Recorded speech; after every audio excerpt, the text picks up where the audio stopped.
February 22nd, 1944. 23,000 ft above the French countryside, Major James Howard scans the sky through the canopy of his P-51 Mustang. Below him, 35 B-7 flying fortresses from the 4001st Bombardment Group lumber toward their target at Asher Slave in Germany. The bomber crews are alone. Their escort fighters have turned back due to fuel constraints, and the Luftwaffe knows it. At 13:47 hours, the attack begins. 30 German fighters, a mix of Focke-Wulf 190s and Messerschmitt 109s, dive from the sun. Howard is the only American fighter between them and the bombers. For the next 30 minutes, he will engage in what military historians call the most remarkable single-handed defense in aviation history. He shoots down at least 4 enemy aircraft, damages several more, and breaks up attack after attack. Every single bomber returns to base. But Howard's heroics mask a darker truth. In the previous 6 months, the 8th Air Force has lost 144 heavy bombers over Europe. That's 17,140 American airmen killed or captured. The bomber crews call the missions milk runs when losses stay below 5%. When losses exceed 10%, they don't have a name for it. They just stop talking. The fighter escort doctrine isn't working. Fighters fly in tight defensive formations close to the bombers exactly as the textbooks prescribe, and bombers keep falling from the sky in flames. What the commanders at 8th Air Force headquarters don't know is that one fighter group commander has been secretly testing a completely different approach. An approach that violates every established principle of fighter tactics. An approach that, on paper, should get his pilots killed. Instead, it's about to change the course of the air war over Europe. The problem begins in August 1943, when the 8th Air Force commits to daylight precision bombing of Germany. The theory is elegant. American B-7 and B-24 bombers flying in tight defensive formations with overlapping fields of fire can fight their way to any target in Europe and back. British Air Marshal Arthur Harris calls it an American delusion. He's almost right. On August 17, 1943, the 8th Air Force launches a dual strike against Schweinfurt and Regensburg. Of the 376 bombers dispatched, 60 are shot down. That's a 16% loss rate in a single day. The ball-bearing factories at Schweinfurt are hit again on October 14th. This time, 291 bombers attack. 60 are destroyed. 17 more are damaged beyond repair, and 121 return with battle damage. The mission enters history as Black Thursday. The mathematics are brutal. At these loss rates, the average bomber crew has a 7% chance of surviving a 25-mission tour. Fighter Command knows the bombers need protection, but the doctrine is clear. Fighters must stay close to the bomber formations, matching their speed and altitude, ready to intercept attackers. It's called close escort, and it's killing American airmen. The close escort formations have their roots in World War I fighter tactics. Fighters fly in tight finger-4 formations, each element of 4 aircraft maintaining visual contact, turning together, attacking together. The doctrine emphasizes mutual support and coordinated action. Fighter pilots are trained to never break formation, never chase an enemy aircraft away from the bombers, never pursue. But the Luftwaffe has adapted. German fighter pilots have learned to attack from head-on, diving through the bomber formations at closing speeds of over 600 km/h. By the time the American escort fighters can react, turn, and pursue, the German fighters have already fired, broken off, and disappeared. The close escort fighters are always reacting, never attacking, always one step behind. Lieutenant General Ira Eaker, commander of the 8th Air Force, brings in the experts, fighter tacticians from the RAF, combat veterans from North Africa, training command instructors. They all agree the solution is more fighters flying closer to the bombers, tighter formations, better coordination, more discipline. In December 1943, Eaker issues a directive reinforcing close escort procedures. fighter groups are explicitly ordered to maintain position with the bomber stream and not to pursue enemy aircraft. The losses continue. In the first 3 months of 1944, the 8th Air Force loses 712 heavy bombers. That's nearly 8 bombers every single day. Colonel Hubert Zama doesn't look like a revolutionary. At 30 years old, he's a career officer with a by-the-book reputation. He graduated from the University of Montana, not West Point. He learned to fly in civilian flight schools, not at Randolph Field. He has no advanced tactical training, no staff college credentials, no connections to the fighter establishment. What he has is command of the 56th Fighter Group, based at Boxstead, England, and a growing conviction that the experts are wrong. Zeme's path to command is unconventional. He spent 2 years as a technical observer in Russia, studying Soviet fighter tactics. He watched Russian pilots operate with a freedom American doctrine would never permit. Wide spacing, individual initiative, aggressive pursuit of enemy aircraft. The Russians lost aircraft, but they destroyed German formations before they could reach their targets. The math worked differently. When Zena takes command of the 56th in January 1943, he inherits a group flying P-47 Thunderbolts, powerful, heavily armed fighters that excel at high-altitude combat. But doctrine chains them to the bombers, forcing them to throttle back, burn fuel, maintaining position, and wait for the Luftwaffe to attack. It's like watching a heavyweight boxer fight with his hands tied. The moment of insight comes on January 11th, 1944. Zeme is leading an escort mission to Asher, Lebanon, when he spots a formation of German fighters assembling 20 meters ahead of the bomber stream. They're organizing for a coordinated attack, and Zeme's fighters are too far back to intercept. He watches the Germans complete their formation and dive toward the bombers. His fighters arrive just in time to see the B-17s taking hits. 3 bombers go down. Zeme's group claims 2 German fighters destroyed. That night, Zeme sits in his office at Boxstead and does the mathematics.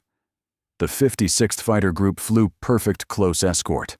They maintained position, followed doctrine, protected the bombers, and the bombers died anyway.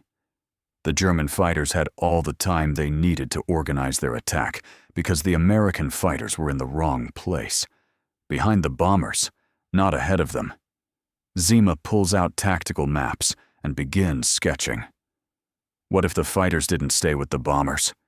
What if they flew ahead of the bomber stream, positioning themselves between the bombers and the known German fighter bases? What if they spread out in a loose screen, covering more airspace, hunting for German formations before they could organize? The doctrine says, this is wrong. Every instinct says it might work. ZMP doesn't ask permission. On January 14, 1944, he quietly briefs his squadron commanders on a new tactical approach. The 56th Fighter Group will fly what he calls freelance sweeps, ranging 15 to 20 meters ahead of the bomber stream, spread out in loose formations covering maximum airspace, with orders to attack any German fighters they encounter. The reaction is immediate. Captain Walker Bud Mahuran, one of Zena's top aces, speaks first. "Colonel, that's not escort. That's abandoning the bombers." Major David Schilling, commander of the 62nd Fighter Squadron, is more direct. "Hub, they'll court-martial you." Fighter Command's directive is explicit. Maintain position with the bombers. Zena's response is quiet but firm. The directive says, protect the bombers. It doesn't say how. He explains the logic. If they can break up German formations before they reach the bombers, they're providing better protection than if they wait and react to attacks. We're not abandoning anyone. We're hunting. The first test comes on January 24th, 1944. The target is Frankfurt, and the 56th Fighter Group launches with 48 P-47s. Instead of joining the bomber stream, Zena leads his group ahead, climbing to 30,000 FT, spreading his squadrons across a front 20 miles wide. They're over Belgium when they spot them. 40 German fighters assembling at 25,000 FT, clearly preparing to intercept the bombers still 30 meters behind. Zina doesn't wait. He leads his group in a diving attack, hitting the German formation before they can organize. The fight is chaotic and violent. The Germans, caught by surprise, break formation. Some try to fight, others dive away. The P-47s chase them down. In 15 minutes of combat, the 56th Fighter Group claims 11 German fighters destroyed. The bombers pass through unmolested. Not a single B-7 is lost to fighter attack. When Zima lands at Bokstedt, there's a message waiting. Report to 8. Fighter Command Headquarters immediately. Lieutenant General William Kieptener, the fighter commander, wants to know why the 56th Fighter Group was 15 miles ahead of its assigned position. ZMA knows what's coming. He violated doctrine, disobeyed the escort directive, and took his entire group out of position. The fact that it worked doesn't matter if the system won't let him do it again. The conference room at W Fighter Command Headquarters in Bushy Hall is crowded on January 26, 1944. General Kieptener sits at the head of the table, flanked by his operations staff and tactical advisors. Zina stands at the far end alone. The other fighter group commanders are present watching. Colonel Kassa, the operations officer, opens the discussion. Colonel Zemke, you were ordered to provide close escort to the bomber stream. Instead, your group was 15 miles out of position. Can you explain? Za doesn't apologize. He walks to the map board and traces the route. We were exactly where we needed to be between the German fighters and our bombers. We intercepted a 40-plane enemy formation before it could attack. We destroyed 11 enemy aircraft. 0 bombers lost to fighters. That's the mission. The room erupts. Colonel Avalon Takhan, a fighter tactician from the staff, stands. You violated fundamental principles of escort. The doctrine exists for a reason, to maintain coverage over the bombers. What if the Germans had attacked from a different direction while you were off chasing glory? Major James Howard, recently transferred to headquarters after his Medal of Honor action, adds, the bombers need to see their escort. It's psychological as much as tactical. When the crews can't see fighters, they panic. Zina faces them. The bomber crews don't need to see fighters. They need to not see German fighters. Every German we destroy before he reaches the bomber stream is one less gun firing at our boys. We can kill them over Belgium, or we can watch them kill bombers over Germany. I know which I prefer. Colonel Hubska's voice rises. The doctrine is failing. We're losing bombers at unsustainable rates because we're always reacting. Never attacking, the Luftwaffe organizes their formations while we fly parade routes next to the bombers.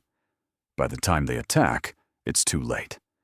We need to disrupt their formations before they can attack. The argument continues for 90 minutes. The staff officers cite doctrine, training manuals, lessons from previous wars.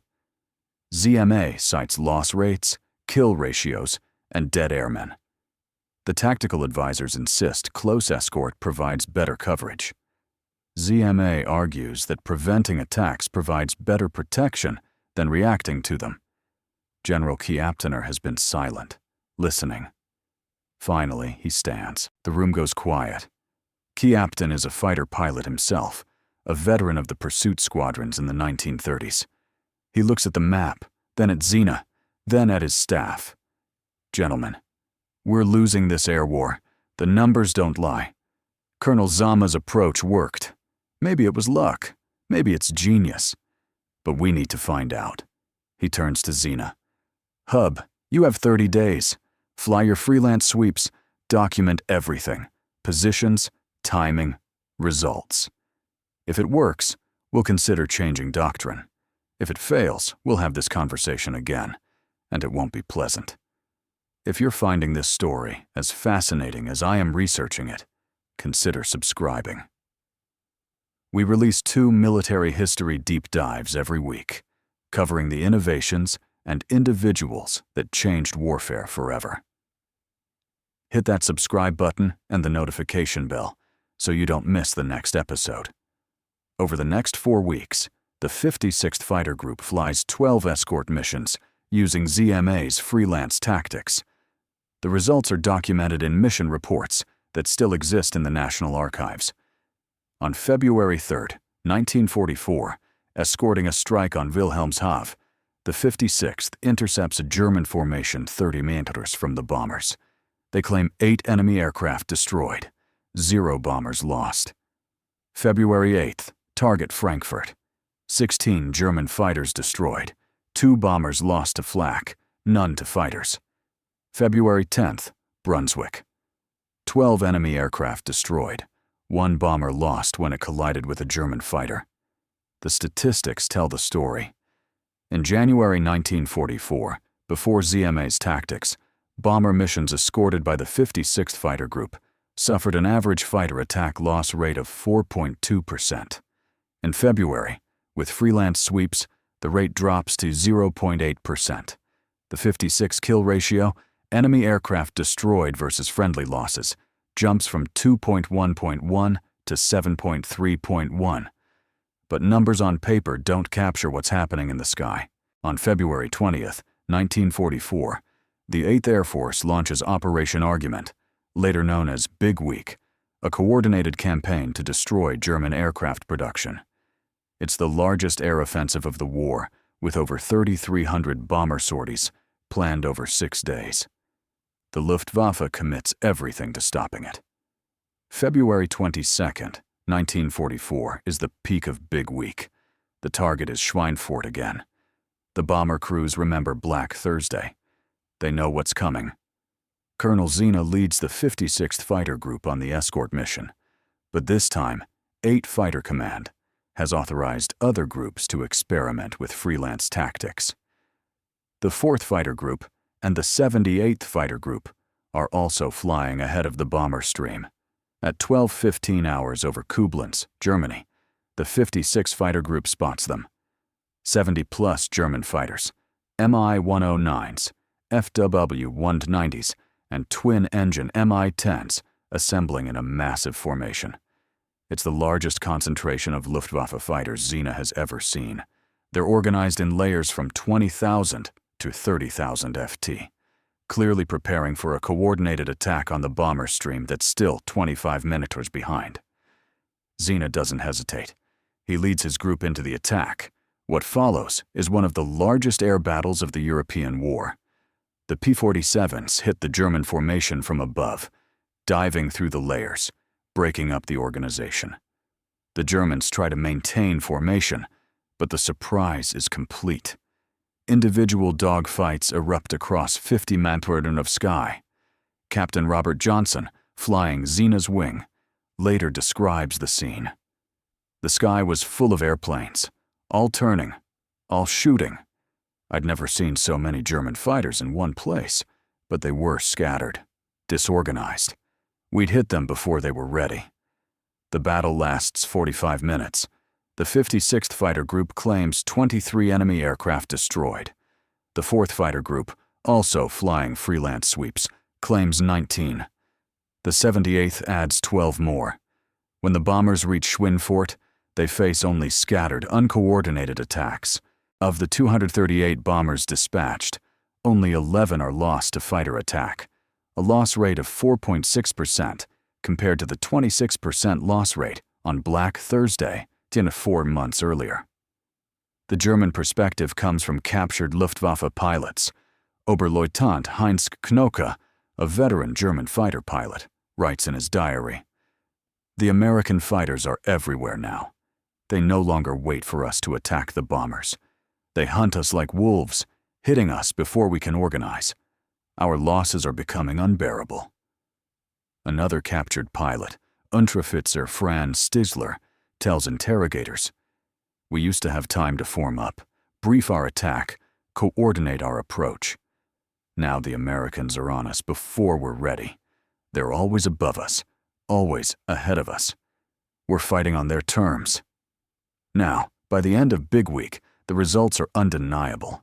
The 8th Air Force flies 3,300 heavy bomber sorties and loses 137 bombers, a 4.1% loss rate. Before freelance escort tactics, the average loss rate on deep penetration missions was 8.3%. The new tactics have cut bomber losses in half. More importantly, the Luftwaffe has lost an estimated 355 fighters, and more critically, 100 experienced pilots killed or captured. The Germans can replace the aircraft. They cannot replace the pilots. Before we continue, a quick word about why this channel exists. We believe military history isn't just about battles and weapons. It's about the individuals who saw problems differently and had the courage to challenge the system. If you believe these stories matter, please like this video and share it with someone who loves history. Your support keeps these deep dives coming. Now, back to the story. On March 2, 1944, Waite's Fighter Command issues a new tactical directive. All fighter groups are authorized to fly freelance escort missions ranging ahead of bomber formations to intercept enemy fighters before they can organize attacks. The directive explicitly states that fighter commanders have discretion to position their forces where they can best protect the bombers, even if that means operating out of visual range of the bomber stream. Close escort is no longer mandatory. It's one option among many. The impact is immediate and measurable. In March 1944, the 8th Air Force loses 283 heavy bombers, but only 72 are lost to fighter attack. The rest are lost to flak, mechanical failure, or weather. The Luftwaffe, which destroyed an average of 120 bombers per month in late 1943, is now destroying fewer than 80. By April, German fighter losses exceed 450 aircraft. The Luftwaffe is being bled white. Individual bomber crews notice the difference. Lieutenant Robert Morgan, pilot of the Memphis Belle, writes home. The fighters are different now. We don't always see them, but we know they're out there. The Germans don't get through anymore. The boys up front are doing something right. Staff Sergeant Benjamin Warmer, a ball turret gunner on a B-17, later recalls, "We used to see German fighters every mission. They'd come at us in waves, and we'd just hold on and hope." After February 44, we'd see our fighters tearing into the Germans miles before they reached us. Sometimes we'd watch the whole fight happen way out ahead. The Germans would be scattered, disorganized, easy pickings for the escorts. We knew someone had changed the game. The lives saved are calculable. In the 4 months before freelance escort tactics, the 8th Air Force lost an average of 178 bombers per month to fighter attack. In the 4 months after, the average drops to 68. That's 110 bombers per month not shot down. Each bomber carries 10 crew members. The new tactics are saving approximately 100 American lives every month. The war ends on May 8, 1945. By then, freelance escort has become standard doctrine not just for the 8th Air Force, but for all American fighter operations in Europe and the Pacific. The principal position fighters, where they can intercept enemy aircraft before they reach friendly bombers, seems obvious in retrospect. In early 1944, it was heresy. Hub Xena survives the war, though barely. In October 1944, his P-47 breaks apart in a thunderstorm over Germany. He bails out, is captured, and spends the last 7 months of the war in Stala Gloth. He's liberated by Soviet forces in May 1945. He never discusses his innovations, never claims credit for changing fighter tactics. When reporters ask about his role in the air war, he redirects to his pilots. "They did the fighting. I just tried to put them in position to win." The production numbers tell part of the story. The 56th Fighter Group, Zemke's unit, is credited with 674.5 enemy aircraft destroyed, more than any other fighter group in the 8th Air Force. They lose 128 pilots killed in action. Before freelance tactics, their kill ratio was 2.3.1. After February 1944, it rises to 6.8.1. The mathematics of survival shift decisively in favor of American pilots and bomber crews. The German perspective offers validation from an unexpected source. After the war, General Lieutenant Adolf Galland, commander of Luftwaffe fighter forces, writes, "The change in American fighter tactics in early 1944 was devastating. Previously, we could organize our attacks and overwhelm sections of the bomber stream. After February, the American fighters were always ahead of us, always above us, breaking up our formations before we could attack.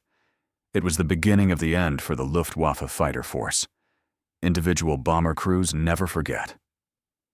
In 1947, a group of B-7 veterans tracks down Zena at his home in Montana. They present him with a plaque that reads to Colonel Hub Zama, "Because of you, we came home." The crews of the 41st Bombardment Group. Zena keeps it in a drawer. He doesn't display it. When his children ask about it years later, he says only, "I did my job. They did theirs. We all came home. That's what matters." The tactical innovation spreads beyond World War II. During the Korean War, F-86 Sabre pilots flying MiG-Alley use freelance tactics to intercept Chinese and North Korean fighters before they can reach UN bombers. In Vietnam, the Navy's Top Gun program teaches aggressive offensive fighter tactics based on the same principle. Intercept the enemy before he reaches his target. Modern fighter doctrine from the F-15 to the F-22 emphasizes offensive counter-air operations, using fighters to establish air superiority by destroying enemy aircraft before they can threaten friendly forces. The principle has become so fundamental to air combat that it's easy to forget it was once controversial. Fighter pilots no longer fly close escort, matching speed with bombers waiting to react. They hunt. They position themselves between the enemy and the target. They attack formations, not individual aircraft. They disrupt, not just defend. These concepts seem obvious because Hub Zemke made them work when the experts said they couldn't. Zena retires from the Air Force in 1966 as a colonel. He refuses promotion to general, preferring to remain a pilot rather than become an administrator. He settles in California, works as an aerospace consultant, and avoids publicity. When military historians try to interview him about his tactical innovations, he declines. "It wasn't innovative," he tells one persistent researcher. "It was common sense. Put your fighters between the enemy and your bombers. Kill the enemy before he can kill your boys." Any fighter pilot would have figured it out eventually. But they didn't. Hubert did. And because he had the courage to ignore doctrine, challenge experts, and trust his instincts, thousands of American bomber crews came home. The mathematics of survival changed, the air war turned, and one man who refused to accept that the experts were right saved more lives than he ever knew. The lesson isn't about fighter tactics. It's about the courage to see problems clearly, even when the solution violates everything you've been taught. It's about trusting data over doctrine, results over reputation. It's about understanding that sometimes the textbook is wrong, and the only way to discover the truth is to test it yourself, regardless of the cost. Hubert died in 1994 at age 81. His obituary in the New York Times runs 4 paragraphs. It mentions his combat record, but says nothing about freelance escort tactics, nothing about changing doctrine, nothing about the lives saved. That's exactly how he would have wanted it. The bombers came home. That was enough.